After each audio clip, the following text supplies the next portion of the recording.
विश्व क्रिकेट इतिहास में ऐसा पहली बार हो रहा था कि जिन दो देशों के बीच वर्ल्ड कप का मैच खेला जाना था, उन्हीं देशों के बीच सरहद पर कारगिल का युद्ध लड़ा जा रहा था। यहाँ तक कि यह युद्ध सरहद से मैदान में जा पहुँचा था। और जब सचिन तेंदुलकर आउट हुए तो उसका ऐलान पाकिस्तान के संसद भवन में किया गया था। 8 जून 1999 मैनचेस्टर का मैदान। दोनों टीमों के कप्तान टॉस के लिए मैदान पर आते हैं। भारतीय टीम के कप्तान अजहरुद्दीन ने टॉस जीतकर पहले बल्लेबाजी करने का निर्णय लिया और साथ में यह भी बताया कि सौरव गांगुली चोट के कारण इस मैच का हिस्सा नहीं होंगे, जिस पर पाकिस्तानी मीडिया ने यह खबर चलाया कि गांगुली ने शोएब की रफ्तार से डरकर मैच से अपना नाम वापस ले लिया है। भारतीय टीम की तरफ से सचिन तेंदुलकर और सदगोपर रमेश की जोड़ी मैदान पर आती है। दोनों खिलाड़ियों के चेहरे पर मैच का दबाव साफ साफ दिखाई दे रहा था और उसका आलम यह रहा कि टीम का स्कोर 7 ओवरों में मात्र 17 रन ही था। उसके बाद रमेश ने कुछ अच्छे शॉट जरूर लगाए, लेकिन रमेश 12वें ओवर में अब्दुल रजाक की गेंद पर मात्र 20 रन बनाकर बोल्ड हो जाते हैं। भारत को पहला झटका 37 के स्कोर पर लगता है। अब शानदार फॉर्म में चल रहे राहुल द्रविड़ मैदान पर आते हैं। सचिन लगातार बेहतरीन शॉट पर शॉट लगाए जा रहे थे, लेकिन उनकी बल्लेबाजी में ओपैनापन नजर नहीं आ रहा था और राहुल द्रविड़ भी सचिन का खूब साथ निभा रहे थे। और सचिन 20वें ओवर तक बल्लेबाजी करते हैं और बेहतरीन बल्लेबाजी से स्कोर को भी 100 रनों के करीब पहुंचा देते हैं। लेकिन उसी ओवर की 5वीं गेंद पर अजहर महमूद का शिकार हो जाते हैं। सचिन का विकेट गिरते ही पाकिस्तानी खिलाड़ी किसी त्योहार की तरह जश्न मना रहे थे, क्योंकि उन दिनों विश्व भर में सचिन का खौफ ऐसा था कि सचिन के आउट होने का ऐलान पाकिस्तान की संसद भवन में किया गया था। अब भारतीय टीम का स्कोर 21 ओवरों में 95 रनों पर 2 विकेट हो चुका था। उसके बाद अजय जडेजा मैदान पर आते हैं, लेकिन वो भी 14 गेंदों पर मात्र 6 रन बनाकर पवेलियन चले जाते हैं। अब राहुल द्रविड़ और कप्तान अजहरुद्दीन की जोड़ी क्रीज पर होती है। तभी राहुल द्रविड़ ने अपनी 50 पूरी कर लिया, लेकिन बावजूद उसके द्रविड़ के बल्ले पर गेंद सही से आ नहीं रही थी और उसी बीच 89 गेंदों पर 61 रन बनाकर वसीम अकरम की गेंद पर आउट हो जाते हैं। अब भारतीय टीम का स्कोर 40 ओवरों में 158 रनों पर 4 विकेट हो चुका था और अब मात्र 10 ओवर ही बाकी था। लेकिन उसके बाद अजहरुद्दीन ने शानदार चौका लगाया और उनके साथी रॉबिन ने भी एक बेहतरीन छक्का लगाया और स्कोर को तेजी से आगे बढ़ाना चाहा। उसके बाद अजहरुद्दीन ने चौकों छक्कों की बरसात सी कर दिया। भारतीय टीम को यहां से एक लंबी पारी की जरूरत थी और आज एक कप्तान अकेले दहाड़ लगा रहा था और शोएब अख्तर की गेंद पर एक्स्ट्रा कवर में एक चौका लगाकर अजहरुद्दीन ने अपना अर्धशतक पूरा कर लिया। अब भारतीय टीम का स्कोर 47.3 ओवरों में 208 रनों पर 4 विकेट हो चुका था और उसी बीच अजहरुद्दीन अकरम की गेंद पर आउट हो जाते हैं।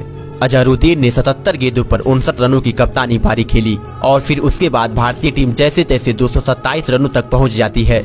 इस मैच में भारतीय बल्लेबाज पाकिस्तान के सामने एक अच्छा टारगेट खड़ा करने में पूरी तरह से नाकाम रहे और इसका कारण भी साफ था कि इंडिया पाकिस्तान के बीच साधारण मैच में भी सड़कें सुनसान हो जाती थी, लेकिन यहाँ मैच वर्ल्ड कप का था, साथ में सरहद पर युद्ध हो रहा था और पाक मीडिया की ऐसी नापाक हरकत इस मैच को जीतना वर्ल्ड कप फाइनल जीतने इतना बराबर कर दिया था।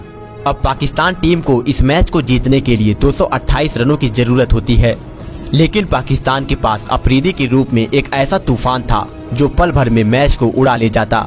इसका संकेत पहली गेंद पर ही देखने को मिलता है, जब सईद अनवर ने चौका लगाया और फिर उसके बाद अगले ओवर में अनवर ने 2 चौके लगाकर भारतीय गेंदबाजों को सोचने पर मजबूर कर दिया। फिर अफरीदी ने भी एक चौका लगाया, लेकिन उसी ओवर की अगली गेंद पर अफरीदी आउट हो जाते हैं। उसके बाद पाकिस्तानी खिलाड़ियों ने तेजी से स्कोरबोर्ड को आगे बढ़ाया और लगातार शॉट पर शॉट लगाए जा रहे थे। अब पाकिस्तान टीम का स्कोर 9.3 ओवर में 44 रनों पर केवल 1 विकेट ही था, लेकिन फिर इजाज अहमद श्रीनाथ की गेंद पर कुंबले को कैच थमा 11 रन बनाकर पवेलियन के लिए रवाना हो जाते हैं। उसके बाद भारतीय गेंदबाजों ने पाकिस्तानी बल्लेबाजों का गला ही दबा दिया और सांस लेने का मौका ही नहीं दिया और फिर 52 के स्कोर पर एक और झटका दे दिया।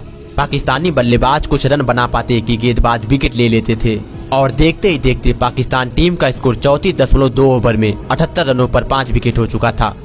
उसके बाद इमाम उल हक और मोइन खान ने शानदार बल्लेबाजी करी और टीम के स्कोर को तेजी से 100 रनों के पार पहुंचा दिया और उसी के साथ पाकिस्तान टीम थोड़ा उठने का प्रयास कर रही थी, लेकिन भारतीय गेंदबाजों को ऐसा मंजूर नहीं था और 124 के स्कोर पर सचिन तेंदुलकर के शानदार कैच ने पाकिस्तान को एक और झटका दे दिया और उनके जीतने की उम्मीदों पर भी पानी फेर दिया और फिर उसके बाद एक एक कर सभी खिलाड़ी पवेलियन वापस जा रहे थे। आज भारतीय गेंदबाज अपने करियर की बेस्ट परफॉर्मेंस दे रहे थे और यही कारण था कि भारत की इतनी बेहतरीन गेंदबाजी के आगे पाकिस्तान की टीम मात्र 180 रन बनाकर ऑल आउट हो गई और भारतीय टीम ने इस मैच को 47 रनों से जीत लिया।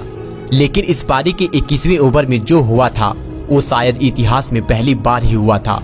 अनिल कुंबले ने उस ओवर में 7 गेंदें फेंक डाली। अंपायर को बिल्कुल भी याद नहीं रहा, क्योंकि इस मैच का इतना ज्यादा गर्म माहौल था कि हर कोई हैरान था, सभी के पसीने छूट रहे थे। और जब मैच शुरू हो रहा था तभी 2 पाकिस्तानी दर्शक स्टेडियम में कारगिल और यह मैच दोनों हमारा है ऐसा बोर्ड दिखा रहे थे, जिसके लिए उनको स्टेडियम से बाहर कर दिया जाता है। इस जीत का जश्न भारत के सैनिकों ने भी मनाया था।